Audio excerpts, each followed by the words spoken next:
Lep pozdrav vsem prisotnim.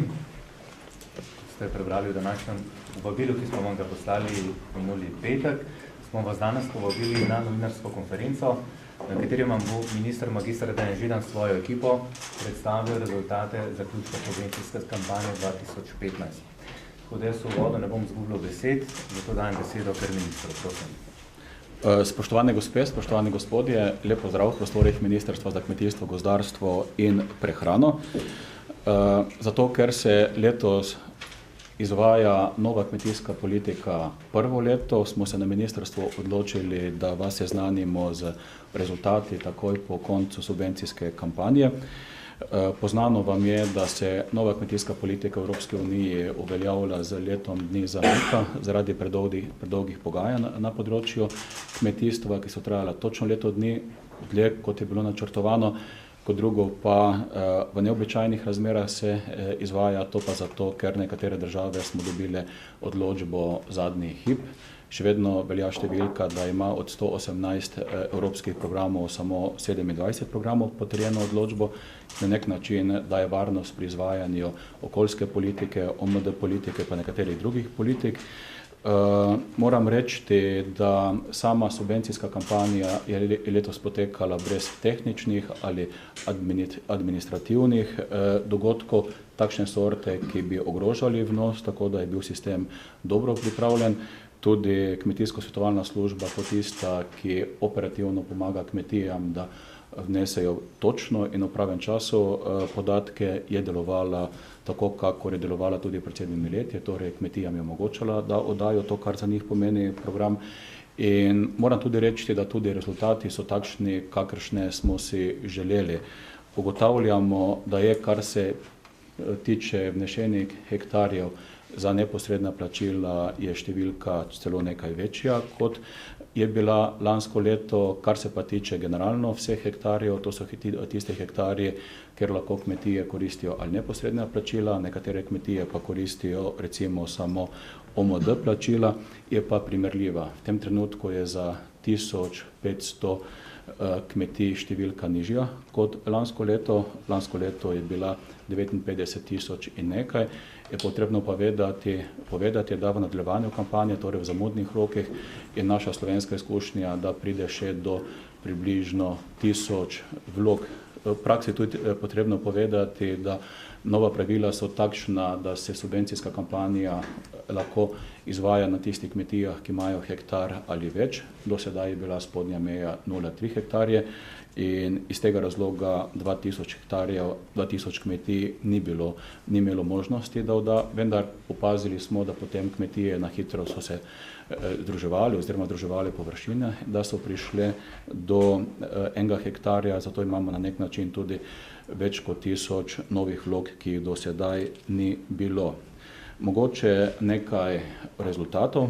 Kar se tiče rezultatov pri ekoloških kmetijah, številka je skoraj do decimalke podobna, kakor je bila v letu 2014.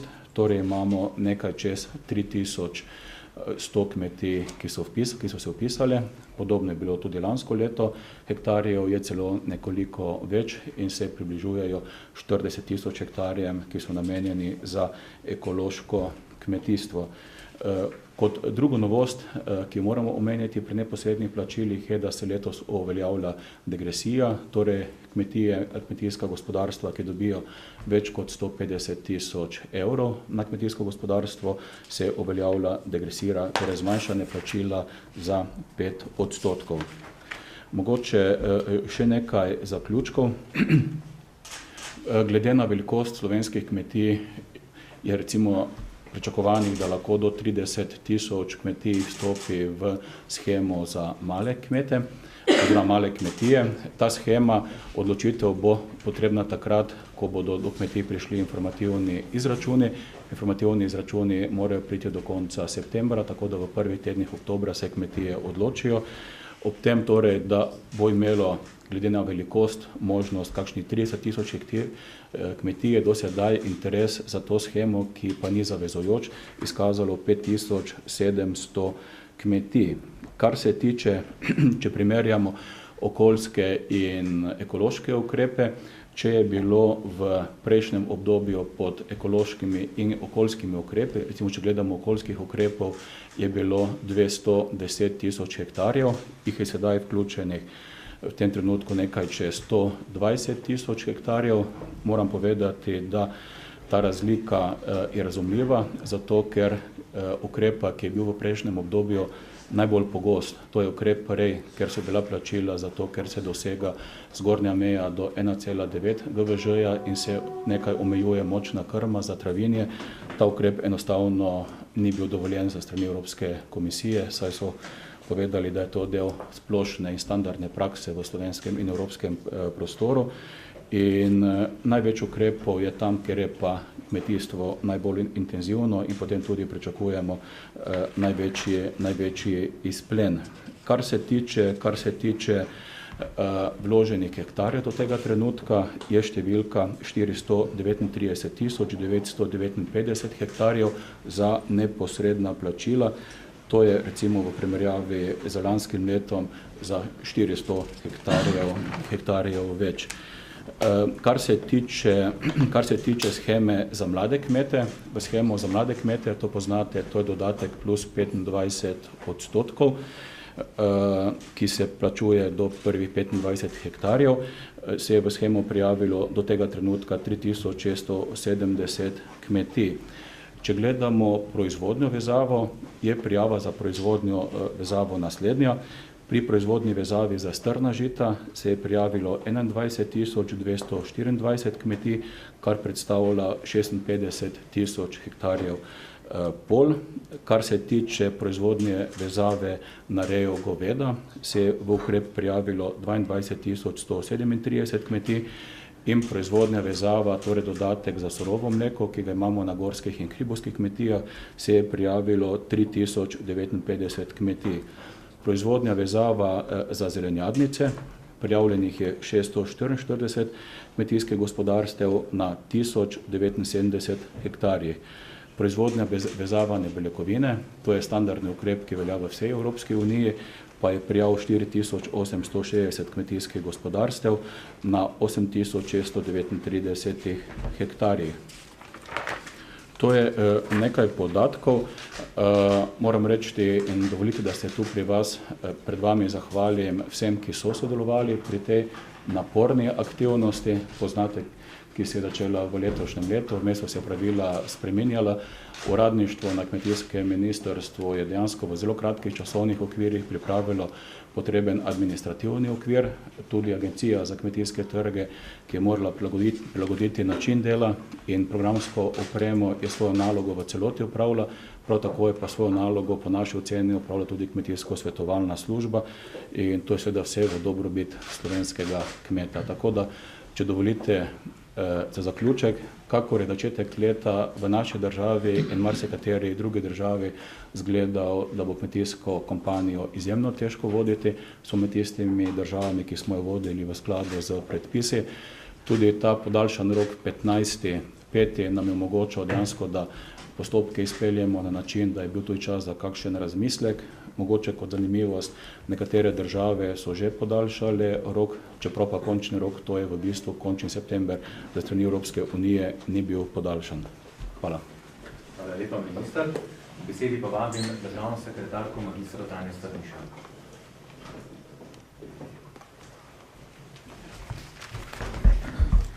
Lep pozdrav tudi v mojem imenu. Torej, implementacija reforme in izvedena kampanja je tudi čas za razmislek, ali je možno ta program pa spet ukrepe kaj nadgraditi. Mi smo zlasti na ukrepu, na kmetijsko-okoljskem in podnebnem ukrepu, kjer je bilo pač na začetku precej vprašanj, naredili nek napredek, namreč ta ukrep se je od prejšnjega obdobja najbolj spremenil, ker je bilo treba pripraviti ukrepe, ki niso nadaljevanje ustaljena praksa, pač pa predstavlja nadstandard in uveljavljanje novih okoljsko bolj zahtevnih praks, ki dajo konkretne učinke in preverljive učinke na okolje.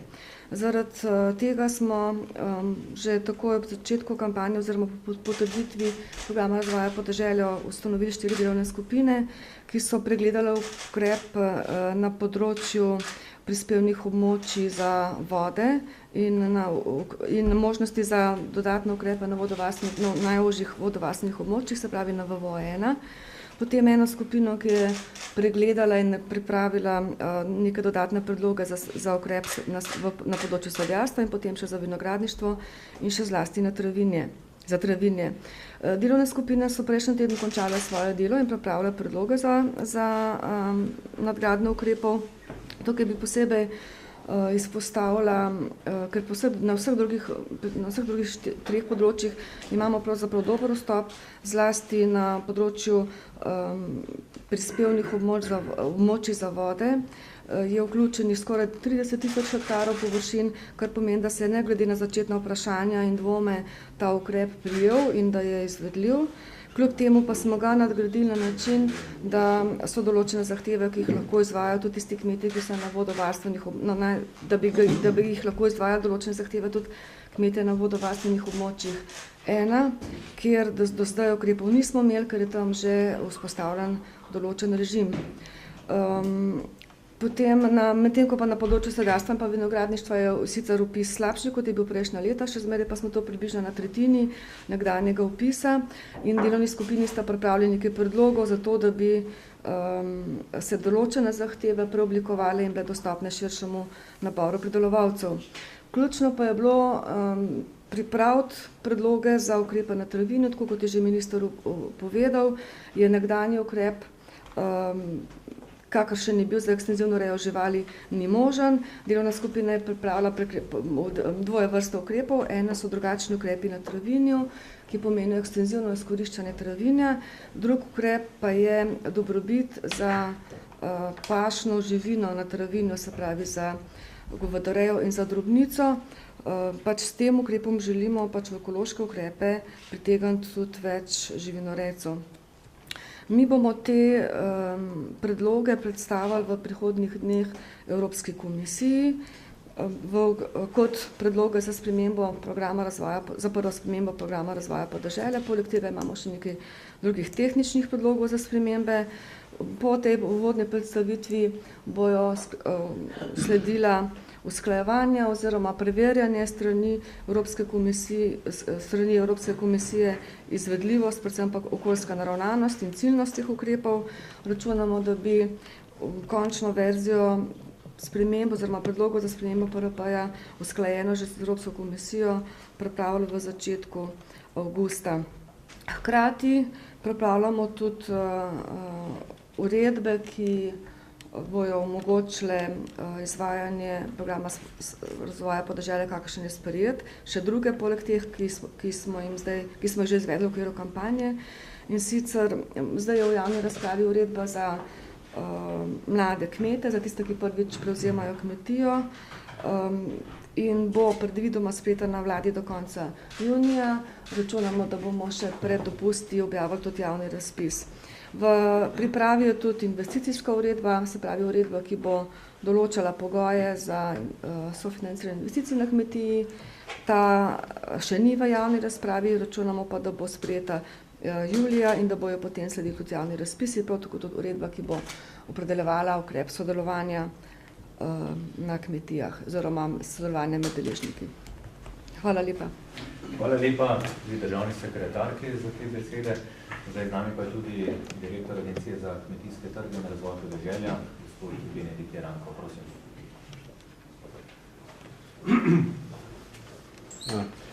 Zdaj, s stališča kampanje je potekala relativno tekoče, brez večjih tehničnih težav, z veliko razumevanja in predvsem dobro pripravo na vseh 3 straneh. Obstoječi model iz prejšnjih let se je letos pokazal ponovno kot zelo uspešen, se pravi zelo tesno in operativno sodelovanje med Kmetijsko-gozdarsko zbornico, ministrstvom in agencijo in seveda pri tem moram reči, da smo bili tudi zelo pozitivno in slišani se strani medijev, tako da smo uspeli pravočasno spraviti vse informacije, ki smo mislili, da so pomembne, tudi v javnost. Mogoče nekaj zanimivih številk. Povprečno je bilo na dan oddanih 1100 vlog, v marcu 990, v aprilu skoraj 1300. Največji dnevni vnos je bil trikrat presežen in je bil oziroma trikrat preko 1400 vlog in največje dnevno število aktivnih vnašalcev je bilo skoraj 293. Delež vlog, ki so jih oddali vlagatelji samostojno, se bistveno ne spreminja in je še vedno relativno majhen. So pa praktično 100% vsi izrabili možnost elektronskega oddaje vloge, kar seveda vse postopke potem bistveno pospeši. Večina vnosa je bila narejena znotraj rednega delovnega časa, tako da računalnik kaže, da je bilo več kot 70% vseh vlog zaključenih pred 12. uro, povprečen vnos je pa trajal manj kot pol ure, pri vlogah, ki so imele kop-op zahtevke, pa približno 15 minut več.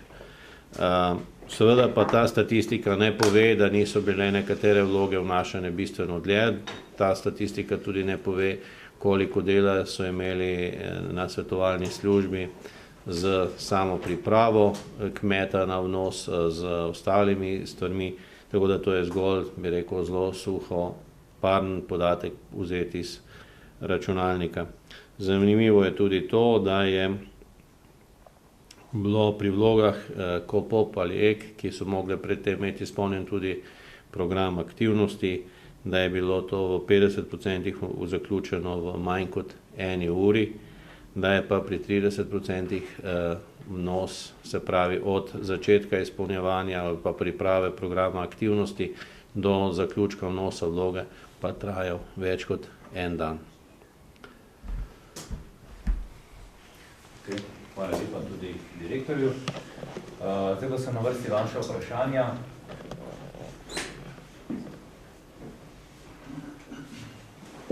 Mogoče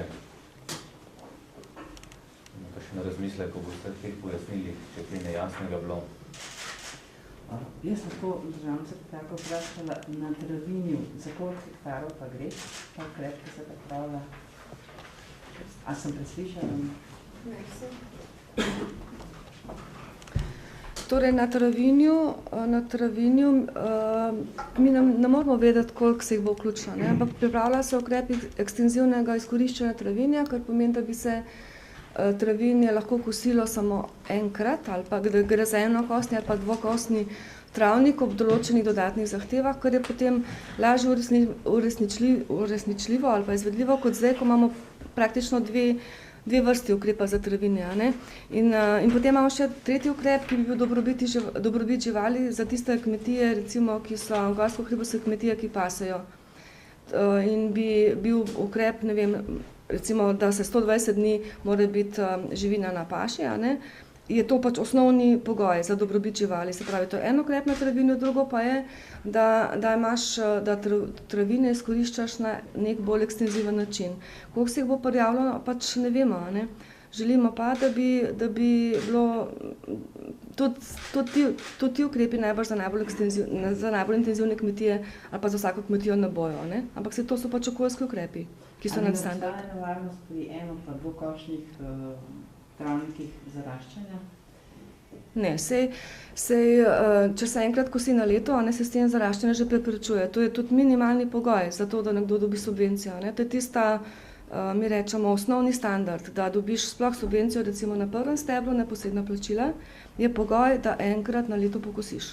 Je pa najbolj smiselno za strme travnike, ne za ravnine? To je zdaj...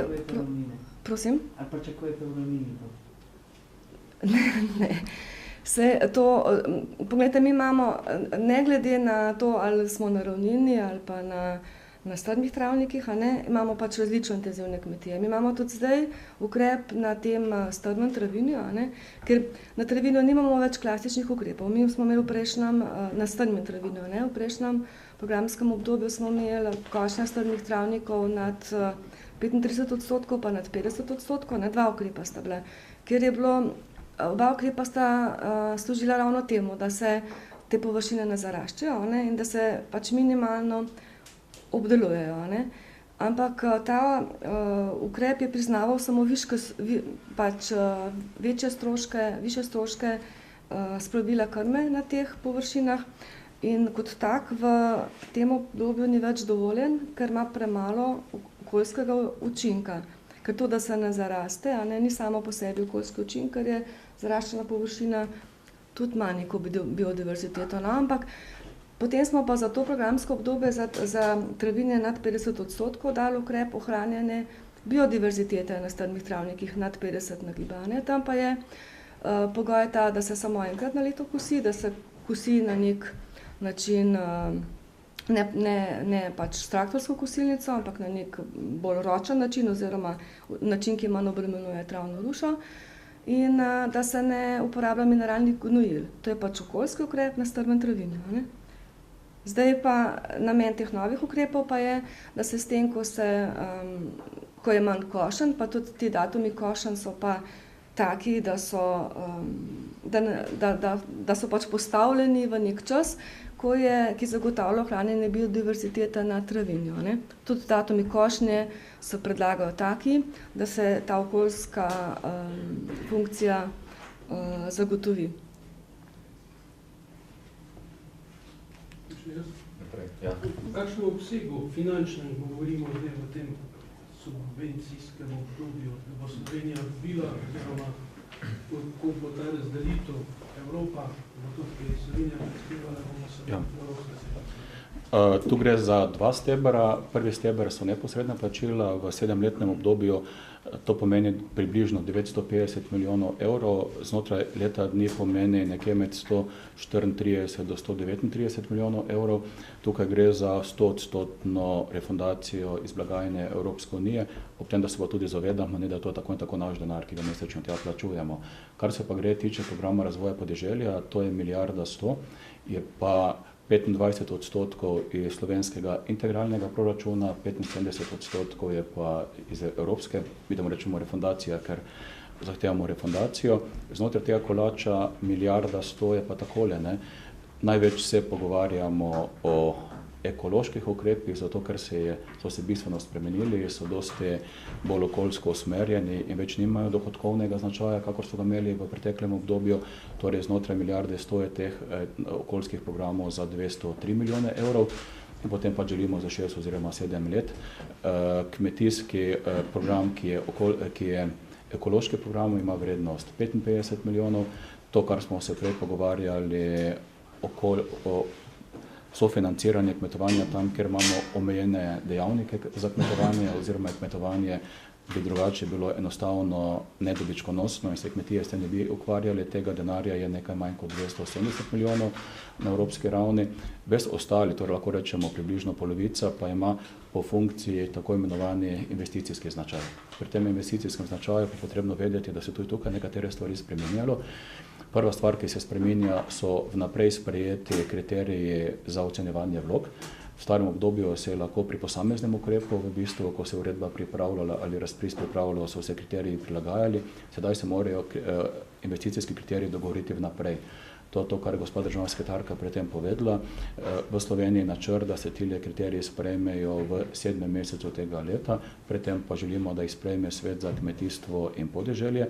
Druga razlika je pa stopnja sofinanciranja. V starem obdobju smo imeli stopnjo sofinanciranja 50%, lahko je prišla tudi do 60%, v nekih izjemnih primerih do 70%. In potem, ko smo se pogovarjali z strokovno javnostjo in kmetijskim prostorom, smo ugotovili, da je smiselno, da stopnjo sofinanciranja znižamo. Namreč na ta način bo več investicijskega denarja posameznim kmetijam na razpolago, poleg tega pa kakorkoli sam projekt investicij mora biti tako in tako poslovno uspešen. In potem, če je prevelik delež sofinanciranja, mogoče včasih kmetijo zavede in gre investirati v nekaj, kar pa poslovno ni učinkovito. Tako da osnovno sofinanciranje je 30%, lahko pa so dodatki, recimo tam, kjer je težko kmetovati ali kmetija mlada, ne more pa priti čez 50%. Pa pričakujete, da boste počrpali vsa ta evropska sredstva in Ja. vprašanje, ne vem, kolikšen je procent slovenskih kmetij, ki so vključeni v ta sistem danes? Ja, kar se tiče, če gremo po ukrepih, ne, kar se tiče okoljskih ukrepov, je v tem trenutku vključeno z ekološkimi ukrepi, jih je opisanih približno 8.000 kmetij, kar se tiče OMD-ja, torej kmetovanje tam, kjer je težko kmetovati, približno 2/3 kmetij, skozi hektarje gre to 330.000. Kar se tiče investicij, torej v mlade kmetje, v mlade prevzemnike, to je recimo zelo pomemben ukrep. Mi računamo, da jih bo nekje do 2.000, mogoče celo 3.000. Kar se tiče dodatek za mlade kmete, ker nam je pomembno, da starši čim prej predajo svojo kmetijo otrokom, jih je v tem trenutku vključenih nekaj čez 3.600. Kar se pa tiče v neposredna plačila, pa so vključene v bistvu večina kmetij, ki jo dajo, to je v bistvu približno 55.000 kmetij. V tem trenutku še vedno govorimo o približnem, zato ker podatki še se iz ure v uro spreminjajo, ker se obdelave delajo, poleg tega pa do zaključka kampanje, torej to prehodno obdobje, ki sicer se kmetijam ne izplača, zato ker so že odbitki, ne, bo verjetno pripeljalo še kakšnih 1000 kmetij zraven. Jaz bi imela samo še vprašanje, kako razlagate, da je več kot samo 1/3 sadjarskih in vinogradniških kmetij ostala? Ja, tu smo opazili naslednje. Kot prvo, v novem obdobju ni več ukrepa integrirana pridelava. To je zato, ker je to postalo osnovni standard. Kmetije bodo standard integrirana pridelava večinoma obdržale, vendar ga več država ne sme financirati ali sofinancirati. Poleg tega pa smo ravno pri recimo sadjarskih kmetijah, moram pa to še proučiti, podobno kot pri vinogradniških opazili, da v bistvu večji vinogradniki ostajajo, tisti, ki so zelo majhni, pa enostavno jim je administrativno breme, namreč vloge so zapletene, jim je očistno preveliko. To, kar se pa sedaj v praksi dogaja, kar je gospa državna sekretarka že povedala, gleda se, a je možno posamezne ukrepe ravno na področju vinogradništva, sadjarstva narediti takšne, da bodo kmetijam nekoliko lažji za izvajati. Znotraj Slovenije se je dosegel neke vrste konsenz med kmetijskim prostorom, stroko in seveda med ministrstvom, vendar je treba takoj povedati, ne. Ni nujno, da bodo vse te nadgradnje, kar so znotraj slovenskega prostora sedaj dogovorjene, tudi sprejete. Tudi tukaj se bo vedno postavilo naslednje vprašanje, ali je kakšen podoben ukrep del splošne prakse v državi, takrat avtomatsko izpade iz liste, kot drugo pa, ali je merljiv okoljski učinek. Lahko mogoče splošno poveste, kakšni so cilji reforme? Ja, cilji reforme v tem trenutku so trojni.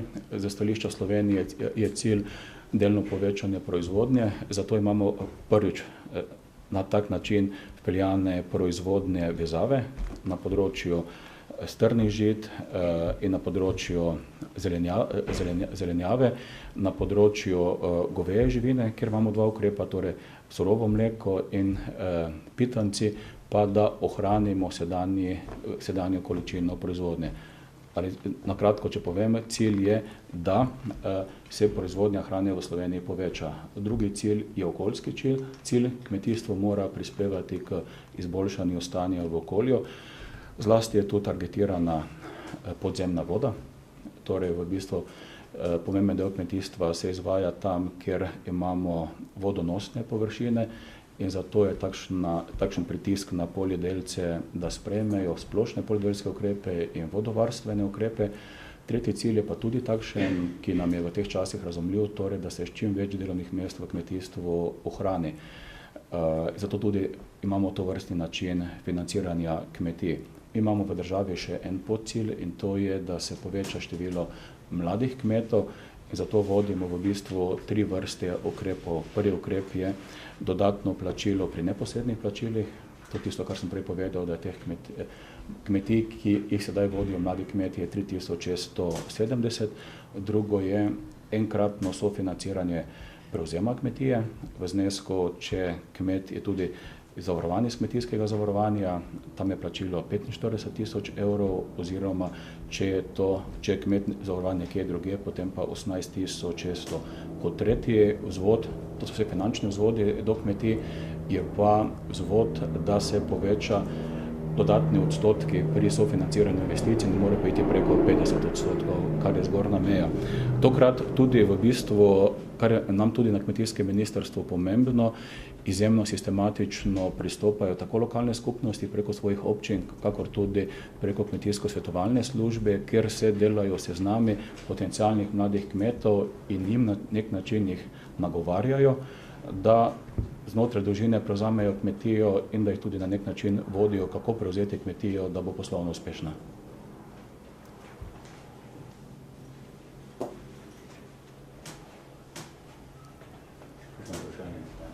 Zdaj ste na proslavi Kmetijsko-gozdarske zbornice omenjali tudi eno izjemo za spodbujanje lesarstva. Ja. In da bi Slovenija lahko uveljavljala glede na eno izjemo, ki je že bila potrjena. Ja. Katera je ta izjema? Ta izjema je bila potrjena v Avstriji pri njihovem programu razvoja podeželja in na podlagi tega, čeprav tu gre v bistvu za tehnični popravek, ni nobene potrebe, da nam več tega ne bi dovolili. Torej tudi mi želimo, da je znotraj dopolnilnih dejavnosti tudi uporaba lesa za ogrevanje in druge stvari, ki so pač povezane z lesom.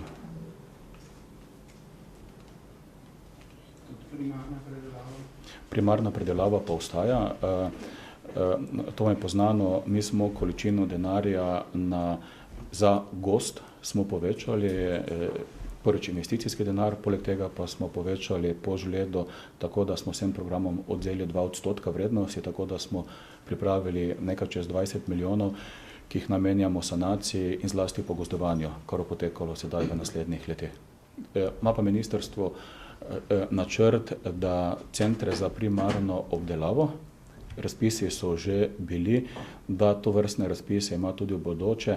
Zdaj strokovnjaki pravijo, da pa je potem primerna številka teh centrov v Sloveniji nekje med 7 do 11.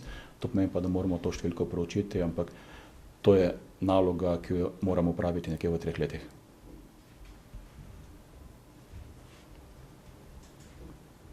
Mogoče še razmerje v program KOPOP, pa zdaj in prej v preteklosti.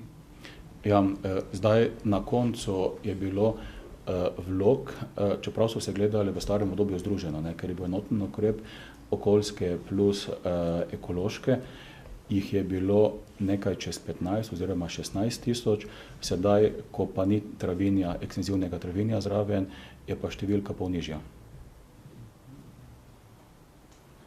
Je pa v bistvu, moram povedati, je pa v tem trenutku dosežen 80% načrtovanega, ker je bilo načrtovano, da bo prijaviteljev nekje do 10 tisoč. Je pa sedaj nekaj čez približno 8 tisoč.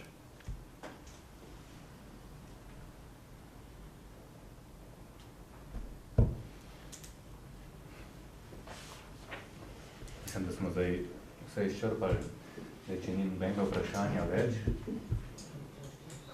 Mogoče še kaj o dnevu čebel ali o UNESCO pa lipicanec. Imamo polno zanimivih tem. Ja. Ja.